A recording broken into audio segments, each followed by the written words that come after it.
All right. Welcome to another RD Buzz podcast. This is another pre recording, by the way, so it's not live tonight. But I hope y'all had a great holiday break, great Christmas, great New Year's. I know we did.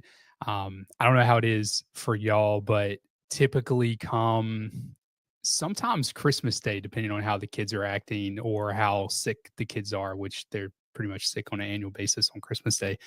I'm kind of ready for it to be over. This year was, by like the 26th, 27th, I was kind of ready for it to be over and back in the swing of things. So it is nice to be back in the swing of things. All of it was great. All of it was fun. And I hope yours was as well, but it is nice to be back. So got some good topics to cover tonight, some interesting stuff going down over the last couple weeks, and some new migration data that U-Haul put out as far as states that are gaining the most residents, cities that are gaining the most residents. We'll be going over all of that tonight. We're going to kick it off with what I think is a really cool development coming to the Chapel Hill area.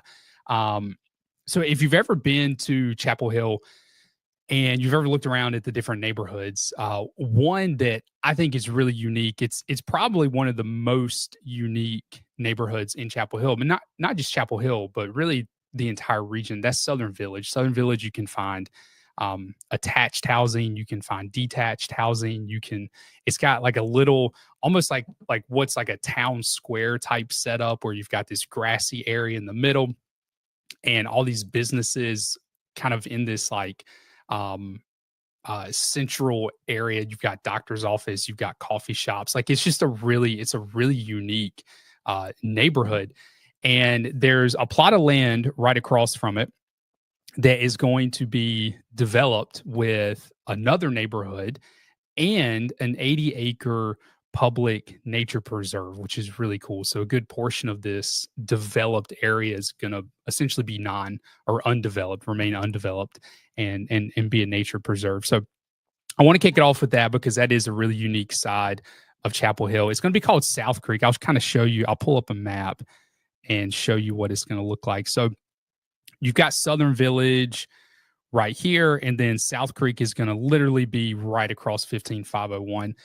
What makes this area kind of enticing is you have UNC Hospital here, you have UNC campus right there as well. And so if you want to live in an area and you need great access to places like UNC Hospital or places like the university system of North Carolina, this is a great area to live. This community is going to have a little bit of everything. So I'll scroll up here and we'll kind of work through these, but it's going to have some condos. Looks like in these condos, and I have no idea what the price points are on any of these things at the moment, but it looks like you're going to have studio, you're going to have 1, 2, 3 bedroom options, all the way from 500 square feet to 2,200 square feet. So pretty big spread there. Obviously, the studios are going to be the smaller ones. You're also going to have townhome options as well. I, from like a real estate perspective, typically prefer townhomes in general, but they are going to have townhome options. You're going to have 3 beds, 3.5 bath homes with rooftops, 1,600 to 2,900 square feet. So pretty large spread as far as square footage goes with those as well. And then you're going to have apartments. And then you're also going to have that large nature preserve nearby. One unique aspect of this, I'll kind of scroll up here so y'all can see it, but you're going to have these, and then you're going to have about, I think, roughly 10,000 square feet of retail space. And so this bottom floor here is going to be some retail space within that community. And that's something that we've seen pop up really all across our region. We're seeing more and more developments that are building essentially apartments on levels like, I guess, 2 and up. And at the ground floor, you're seeing a lot of that retail space. And so they're building these large mixed use communities, which is kind of nice because people want that walkability factor, and these communities provide that. What I don't know, and what would be interesting to find out, is will this community have good walkable access across 15501? to Southern Village? Like, is there going to be some kind of pathway to get to the Southern Village side safely? Because 15501 is a really busy highway. So that would be interesting. I didn't read anything about some kind of like above the road pathway or anything like that. But that would be a really cool addition to a community like this. I was going to see if there was anything. 52,000 square feet total of commercial space. So some of that's going to be office space, and then some of that is going to be retail space. Some of it is going to be affordable housing as well. Looks like 15% of the condos and townhomes and 10% of the apartments are going to be allocated towards affordable housing. But I do think like this side of Chapel Hill is you're starting to enter kind of that southern side. So some large developments on the southern, and this isn't nearly as far south as the two that I'm about to mention, but Governor's Club, Briar Chapel are going to be on the southern side of Chapel Hill. But that side of Chapel Hill is very rural feeling. And again, this isn't like anywhere close to getting on that southern side, but there's a lot of space on that southern side. It feels very rural outside of those really large developments. So, but yeah, I love Southern Village. I think it's an incredibly unique neighborhood, and I think it's really cool that a new location is going to be going essentially across the street from. It's going to provide more housing, and I like when these neighborhoods too, when it's not just apartments, right? That people can actually get some type of ownership into these communities, whether it's condos or townhomes. I think that's good. You know, apartments are great, but it's also great to have some type of ownership within these communities as well. And it looks like they're going to have a little bit of all of that. So, as far as opening goes, I don't see anything on here for a date. So I'm not 100% sure. It says no tenants have been announced, but move-in date is set for late summer 2026. So you'll at least have some things completed by late summer 2026. So they've got what's that, about a year and a half at this point. But anyway, I think it's pretty cool. It's cool. It's going to be a nice addition to the southern Village region of Chapel Hill.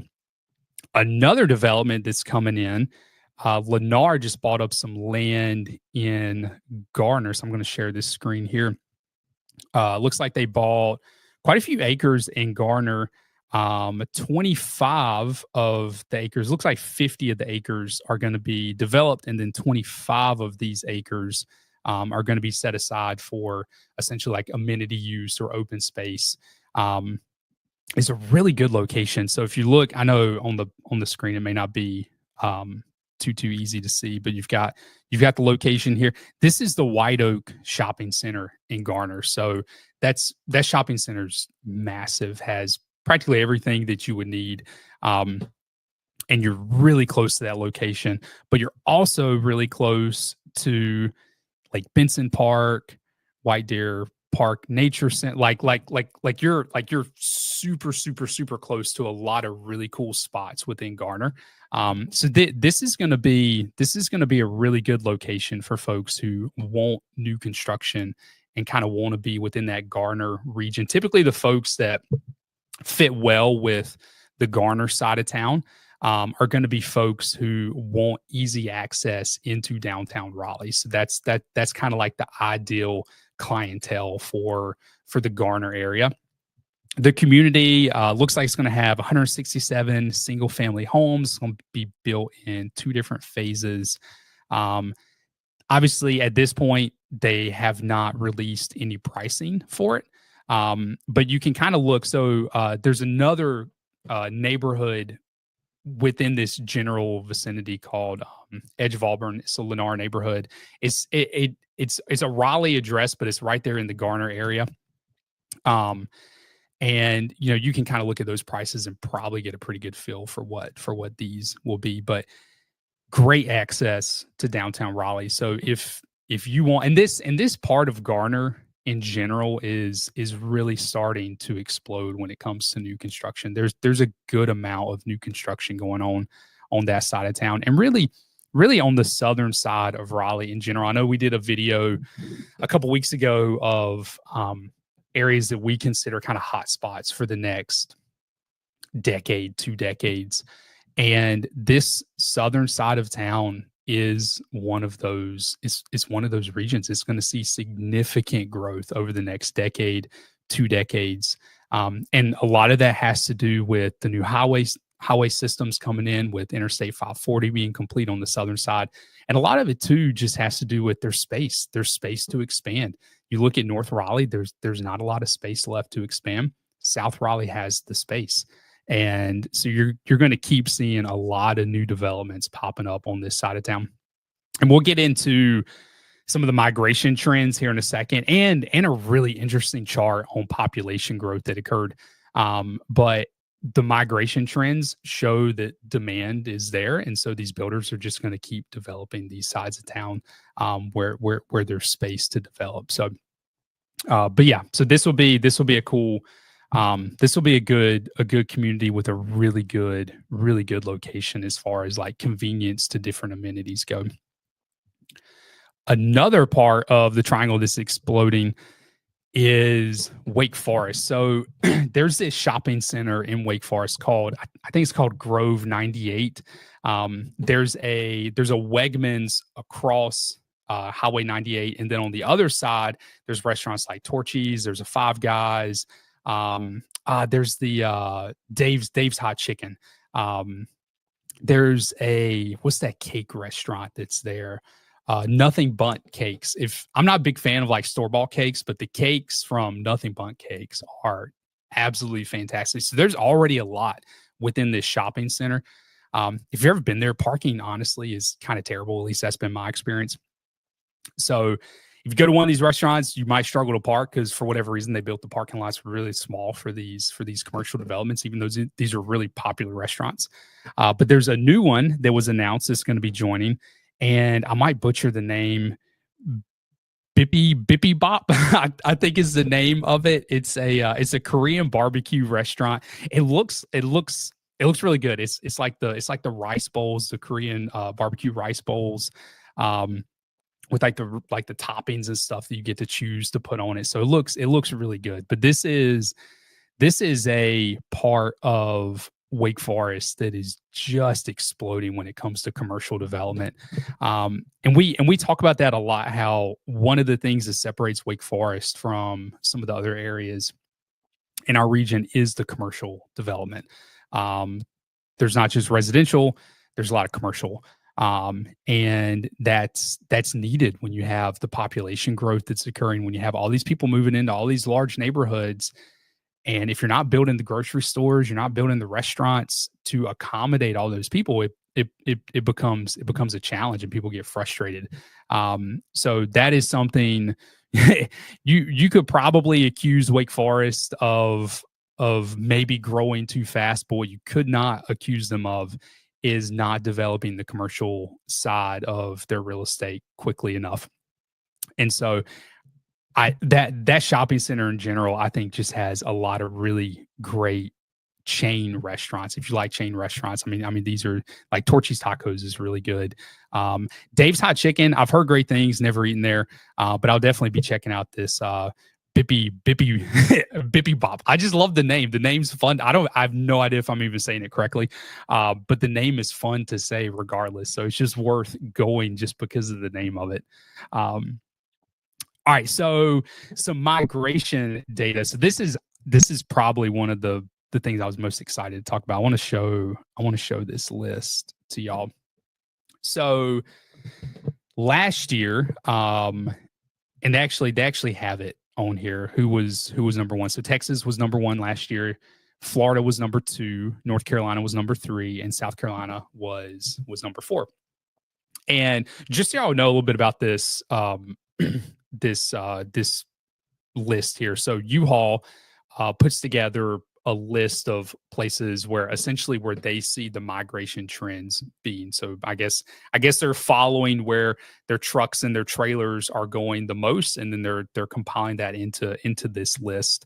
And South Carolina this year topped the list. But if you look at like some of the data that came out last year, like Myrtle Beach, I mean, Myrtle Beach is just an extremely fast growing area. Charleston remains an extremely fast growing area.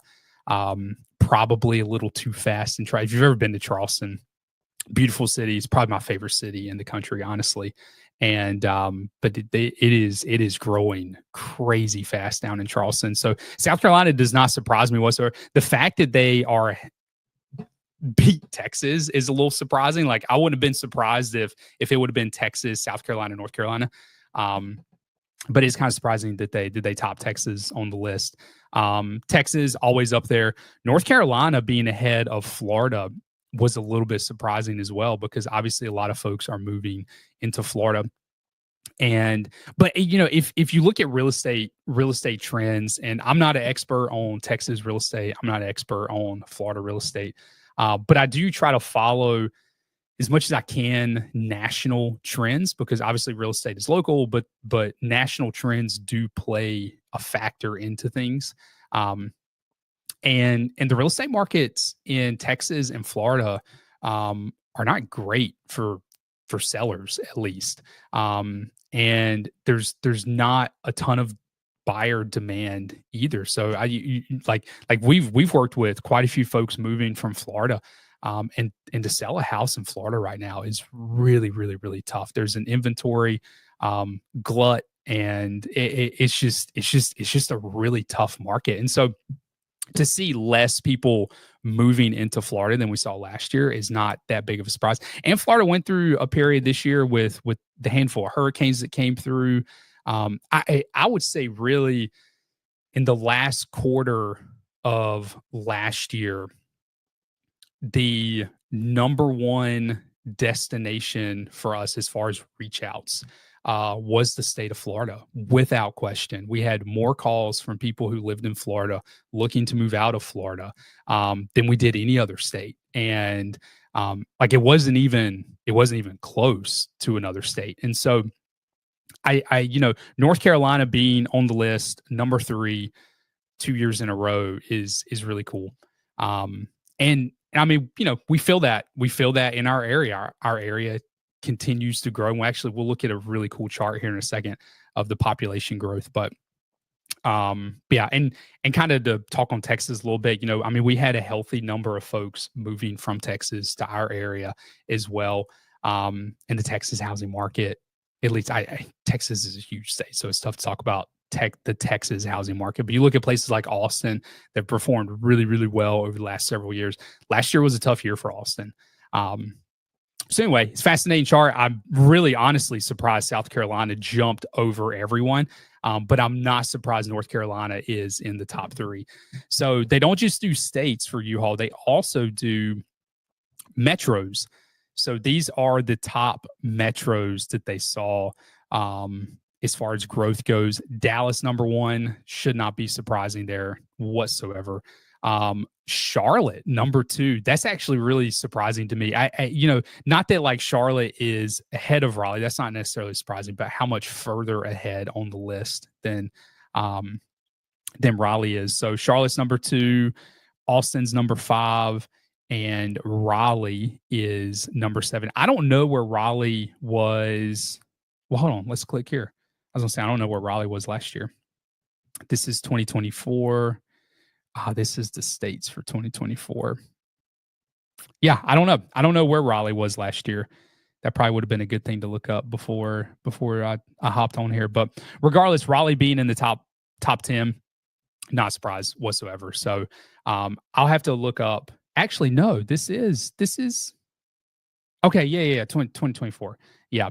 So I don't know. I wish they had a link to what last year's was, but they obviously don't. So Charlotte being that far ahead though is a little surprising. I know like Charlotte's a really big region. I don't fully know. So I grew up in like the Charlotte area. I don't know at the end of the day what the upside is. Like if I were to talk to someone about the differences between Charlotte and Raleigh, I think the Raleigh area has far, far more upside than the Charlotte area. But obviously I'm biased, but I did grow up in the Charlotte region, not the city itself, but kind of that surrounding area. So But yeah, it's interesting. But Raleigh being in the top 10 is not surprising whatsoever.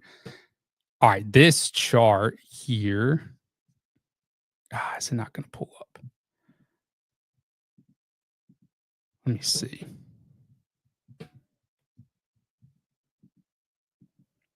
I'll try to get it to pull up here.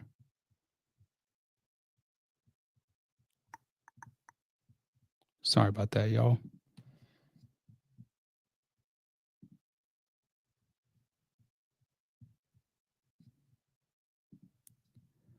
All right, here we go. Yeah, this is a really fascinating graph. All right. Change in, this is put out by Axios.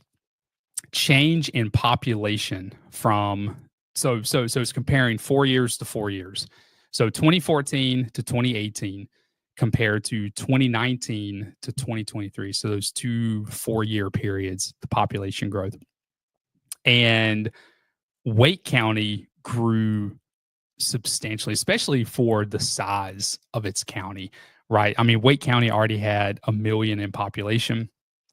And from the 4 years to the other 4 years, they grew 10%. So they grew from 1 million to 1.2 million. So Wake County, for those of you who don't know, Wake County's Raleigh, Cary, Apex, High Springs, Wake Forest, those general areas.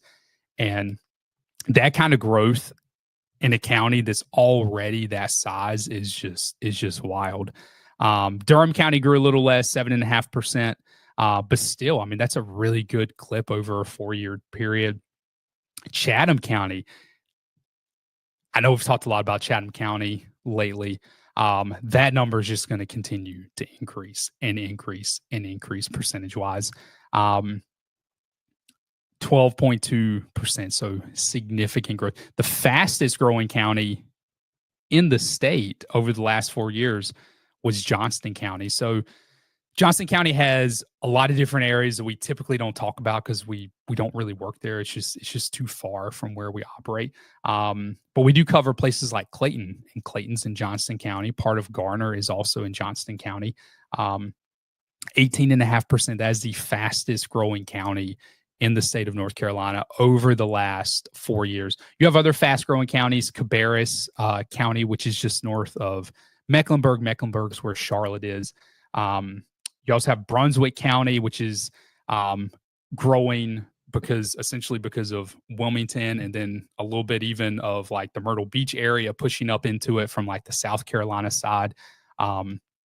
But so those are like the 3 fastest growing, but Johnston County really runs far ahead of even the other fast growing counties in the state of North Carolina. And a lot of that has to do with just there's a lot of space, and then 2, there's a lot of affordable options in Johnston County that they're building. And Johnston County is really set up for success for a long time, I think, especially with Interstate 540. So the portion of 540 that's going to run from Clayton to Knightdale, that's projected to be open in 2028. So we've got 3-4 more years left of that construction, but it like that's going to make a substantial difference. And I've even noticed a difference so far as when I go to the Johnston County side, or even like somewhere in like South Raleigh, that, you know, I used to have to cut through Raleigh and then head south on like Interstate 40 or something like that. And now I can jump on 540 on the southern side of Durham and just kind of loop it around. And it's saving me a good 10-15 minutes sometimes of driving time. So the folks in Johnston County are really going to be able to take advantage of that, and it's going to allow them to essentially work in areas that they otherwise may not have been able to work in due to commute times. Obviously, that southern portion of 540 is a toll road. So, you know, there is an element of that where you're going to have to, you know, fork out a payment in order to travel on that stretch of highway. But it's really going to set those areas up for success. One area that's a little slower growing than the others, but it's really not that big of a surprise, is Orange County. Orange County grew 3%. Orange County is just honestly, in general, very rural. There's not a lot of growth happening in Orange County in terms of development or anything along those lines. Places in Orange County, Hillsboro's one. Hillsboro's got a very small town, rural feel to it. Chapel Hill, really outside of like the heart of Chapel Hill, there's not a lot. There's not a lot of development kind of going on in that region that would explode the population, right? A lot of the development in Chapel Hill. I say Chapel Hill because it's on the southern side, but a lot of that development that you see in Chapel Hill is in the Chatham County side of Chapel Hill. So it's Chapel Hill address, but it's Chatham County. It's not the Orange County side of Chapel Hill. So for them to see 3% population growth is really not surprising me. And it's fascinating because you literally jump over Orange County, right? Like Durham County grew 7.5%. Orange County grew 3%, but then Alamance County, which is like Mebane, the Burlington side of things, is 8.5%. So you have like Orange County in the middle that's not seeing a lot of growth, and it's literally like hopped over. You see that growth in Alamance County.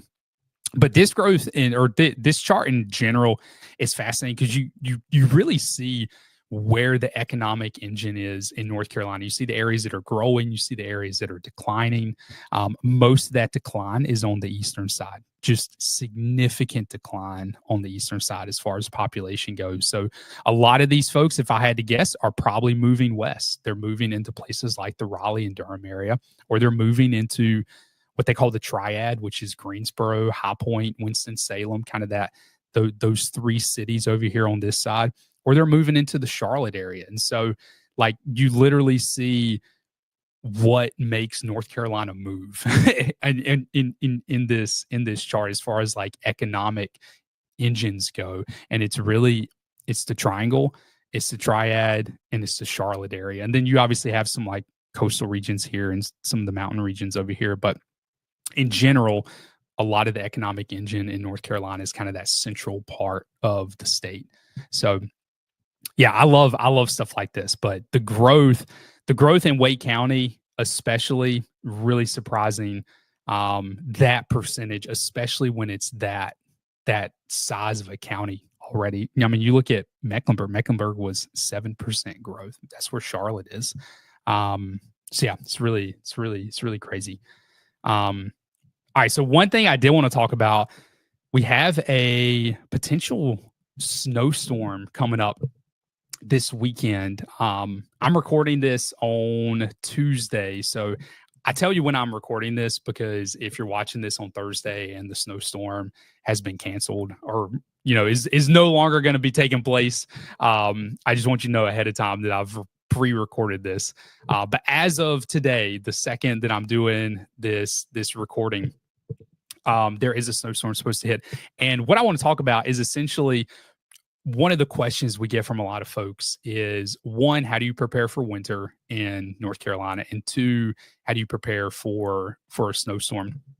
So it was last week. I got a call from a past client, and they were asking about winterizing their home. Honestly, the only thing I do is I disconnect the hoses from the hose bibs, and that's it. So that's literally all I do. Now, if it's supposed to get really, really cold, like I'm talking, the teens at night, and it's not going to get above freezing during the day. I mean, those are really rare times. There was a Christmas, I think 2 years ago, where we were in the single digits, I think for like 2 days straight, maybe 3 days straight. I don't know. It was a crazy cold stretch. That was the last time I did it, but I turned on the faucet, let it drip a little bit. But I typically never do that unless we're going through just some crazy, crazy cold weather. Normally I just disconnect the hoses outside and that's it. But when it comes to snow, what you should do when it snows is you should go buy all the milk you can. I'm just kidding. You should not buy milk. I've never understood people buying milk when it's about to snow. Because if you lose power, it's just going to go bad. I don't understand that. But if you're coming from somewhere like the Northeast or the Midwest, where maybe snow is really common and nothing shuts down, you might assume that if you don't have any groceries and it snows, you can just go to the grocery store and buy groceries right after it snows. And that's just not the case here, honestly. Like everything closes down, it shuts down for a while. And so there really is like a preparation that you probably should do in our area. You shouldn't go crazy, but I mean, you should have enough to eat to kind of make through it. And I think more importantly, things like wells are kind of common in our area. And if you've never lived on a well before, you may not know when you lose power, you also lose water because, if you're on city water and you lose power, you're still going to get water. You're not going to get hot water, but you're going to be able to turn your faucet on, get water. You're going to be able to flush your toilet. If you're on a well, you're not going to be able to do any of that. And so that's probably a rude awakening for a lot of folks who've never lived on a well, and then you lose power. And all of a sudden you don't have any water. You can't flush your toilet. You can't, like, you're going to be thirsty. Like there's a lot of repercussions to that. And so what we typically do before something like this, because we live in a well, the biggest thing we do is I go buy a bunch of bottles of water, and some jugs of water. And then the night before the storm or the morning of the storm, whenever the storm's going to take place, I fill up a tub. And that tub is used to flush toilets. And so if we do lose power and we don't have running water, you can at least use the water in the tub to flush the toilet. And so that's the biggest piece of advice I can give folks. And that's what I try to do, especially for folks who are living on wells. If you've never done it before, that power's going to go out and you're going to realize you don't have any water. And that's not a fun place. I've been there. That's not a fun place to be. So just make sure, buy water and fill up the tub. So really, other than that, like snow in our area, ice is terrible. Ice is absolutely horrible. But snow in our area is a lot of fun because it's quiet. It's really the most peaceful. Like there's just no way to really, just because no one's driving. Like you're just stuck, and it's so peaceful. So, but that's my advice. We get that question a decent amount. So that's what we typically do in a snowstorm. But I do want to cover, I've got a little bit of time. I do want to cover the housing market, what the housing market looked like in December. So I did check interest rates right before we hopped on here, and those are still in the low 7. I think it was like 7.1%. So we're not seeing like a ton of movement in either direction, not up, which is great. I mean, maybe like a tad bit up, but for the most part, they've been kind of flat as far as like really like very low 7s or very high 6s. But one piece of data that I typically look at that tells me how the month went is what's called percent of list price. So essentially what that means is you list your house for X amount, like what percentage of that price did the seller get? If it's above 100, then obviously they got a really good offer above asking price. If it's below that number, then obviously they got an offer lower than list price. And so I'll pull up the chart here so y'all can see what that looks like for the month of December. So December of 2024, the average, or I should say the median. If you go the average, it kind of skews it a little bit. So the average was 3.5% less than list price. But if you're looking at the median for our area, you're looking at 2% less than list price. So the average buyer was getting a home for 2% less than what it was listed for in our region. If you this is the entire MLS. If you play around with this and you put in Raleigh was right at 2% less. If you let's put in Cary, Cary was 2% less. So they're kind of all floating around the same. If you put in Wake Forest, let's see, 1.5% less. Wake Forest actually performed pretty well. Let's put in Durham. Put in Durham here. And Durham is right at 2% less. So to me, that's one of the better indicators of how competitive was that particular month. And if you look at all of those combined, you really see a month that was pretty favorable, honestly, for buyers. And you see it too, like really starting in the summer, and we started kind of feeling the slowdown, I'd say, in May of this past year, and you kind of start to see that trickle downwards. And it's not uncommon to kind of bottom out around, December, January timeframe. And you have to remember, like, January closings are December contracts. So really what you're seeing in December is what November was like, right? And what you're seeing in January is what December was like when you're looking at this particular data point. So in January, I would expect this to probably tick down just a little bit, kind of bottom out, and then we'll start kind of working back up as we're getting into the more competitive spring months. But that's kind of a snapshot of the market. We've put out quite a few videos of kind of market projections this year, but it'll be interesting to see, over the next